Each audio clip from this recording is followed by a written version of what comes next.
ओं नमो भगवते वासुदेवाय। नारायणं नमस्कृतं नरं चैव नरोत्तमं देवीं सरस्वती व्यासं ततो जयमुदीरयेत्। मूकं करोति वाचालं पङ्गुं लङ्घयते गिरिं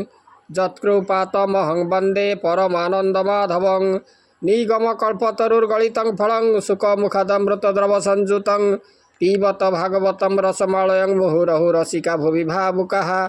आज आम अतिबड़ी जगन्नाथ दासकृत ओडिया भागवत पंचम स्कंद दशम अध्याय आलोचना करवा। एथिरे राजा रहुगण एवं जड़भरतंकर संवाद एथिरे उपस्थापित होईछि। विष्णु भक्त सिंधुपति रहुगणकर अनुचर गण भरतंकु शिविका बहन कराइछन्ति। से अन्न मानक सहित कांध मिलाई चली न पारिबारु रहुगण विरक्त होई तांको गाड़ी देइछन्ति। भरत रहुगण संवाद भागवतर एक अपूर्व अंश। ज्ञान एवं भक्ति प्रभाव में यह संसारर संदेह एवं कलुष दूर करिथे। राजा रहुराण से जड़ भरत को जीवन मृत्यु बोली धिक्कार कले। भरत ये शब्दटीर एपरी व्याख्या कले जे राजांकर आत्मबुद्धि दूर हो गला। से शिविकारु ओह्लई भरतंकर पाद तले पड़ी क्षमा मागिछन्ति एवं से जो तत्व उपदेश देइछन्ति ताहाको आहुरी सहज भाव में बुझाई देबाको से अनुरोध करिछन्ति भरतंकु। श्री शुक उवाच एथु अंतरे एक दिने शुण राजन सावधाने सिंधुपति जे रहुराण से राजा विष्णु परायण ताहार एक षष्ठी भृते राजार गमन निमंते विमान बही न पारती एक पुरुषे से लोड़ती विधाता जोगे देख तार से विष्णु अंशे नृपवर सेठारे हेले उपस्थित ताहांकु देखी नृपदूत हरस मने विचारई एहांक तुले केही नाही कि पुष्ट दृढ़ या शरीर विमान बही वसुंदर एमंते शीघ्र घेनी गले विमान बुहारे खंजिले यही निजुक्त नर संगे विमान बहे नाना रंगे साक्षाते विष्णु अंशे से ही पर अधीन प्राय होई से जे परम भागवत ए कर्म तार अनुचित विमान बही न पारई विषम श्रमे से चढ़ई क्षुद्र जंतुक मृत्यु भये पादन खेपन्ति निर्भये तेणु विमान वक्र होई राजार कष्ट हुए देही विमान बुहा परसरे राजा कहई कोप भरे विषम सम भाव होई विमान बह काहि पाए प्रभु वचने कोप भरे शुणी कंपिले से किंकरे अत्यंत भय चित्त होई जड़ कुदेले से देखाई भोनाथ आंभ दोष नाही ए जे पुरुष न चढ़ई इहार वक्र गति पाई विमान वक्र भाव होई भोनाथ शुण सावधाने पुणे ही चढ़ई विमाने इहार संग तेरा जन बही न पारिबु विमान संसर्ग दोष रुआंभर दंडी बजेबे नृपवर एमंते भृत वाक्य शुणी से जे राजन शिरोमणि स्वभावे साधु से बोलाई रजगुण रे क्रोध बही विष्णु भक्त विप्रवर ताहाकु कहई उत्तर। रहुराण उवाच सुपुष्ट स्थूल तो शरीर कठिन पीन पादौर स्थलिते चढ़ी कि कारणे इतर अंग निष्कारणे क्षुद्र जे तोर संगतरे विमान बहन्ति तत्परे व्यर्थ ए तोर कलेबर मिथ्यारे बहु तु शरीर एमंते शुण परीक्षित से जे ब्राह्मण विष्णु भक्त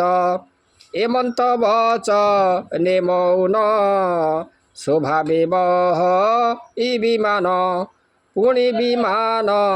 वक्र हेला से राजा अति कोप कला आरे पामर मूढ़ चित्त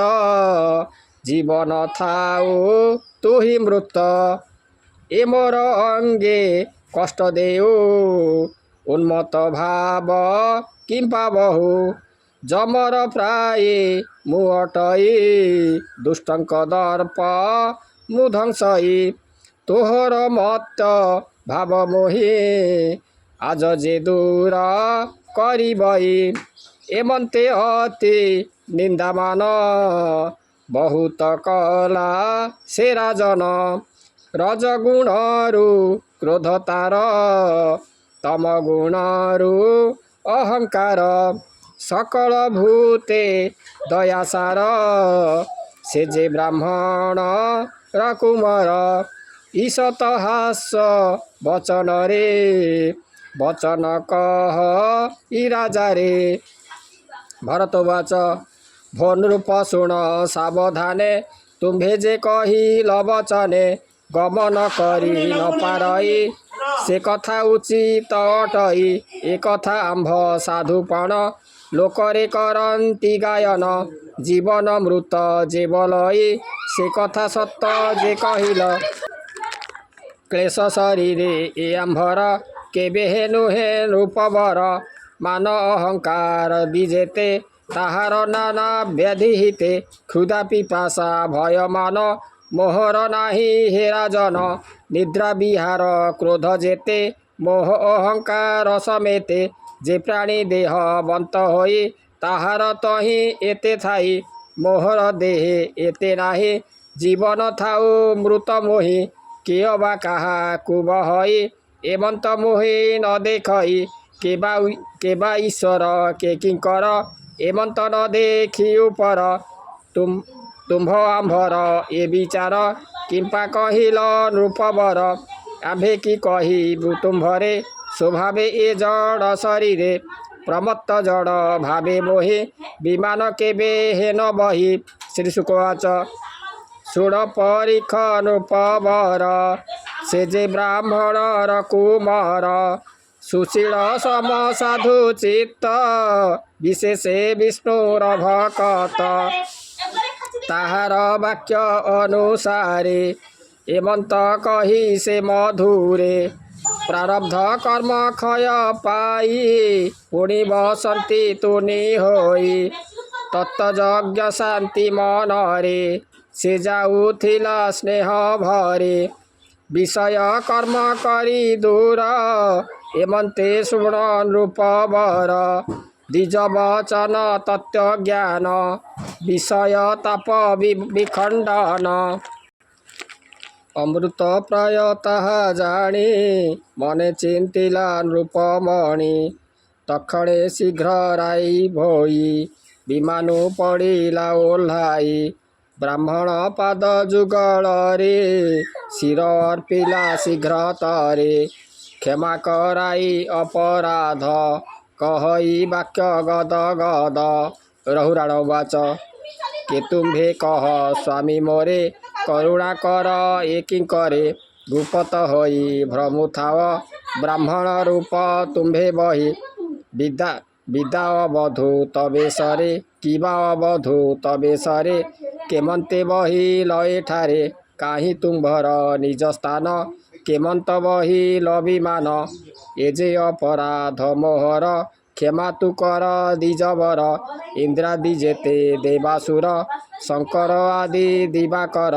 एहांक क्रोध रे मोहर भय जे नाही विप्रवर ब्राह्मण अपमाने मोर हृद कंपई थरहर एणु अपराध मोहर क्षमा करिब विप्रवर अशेष ज्ञानर कारण तुम्भे जे विष्णु परायण अज्ञान प्राणी मानंकरे देखाओ ए जड़ शरीरे ताहार जेते वाक्य मान ग्रथित होई अछि ज्ञान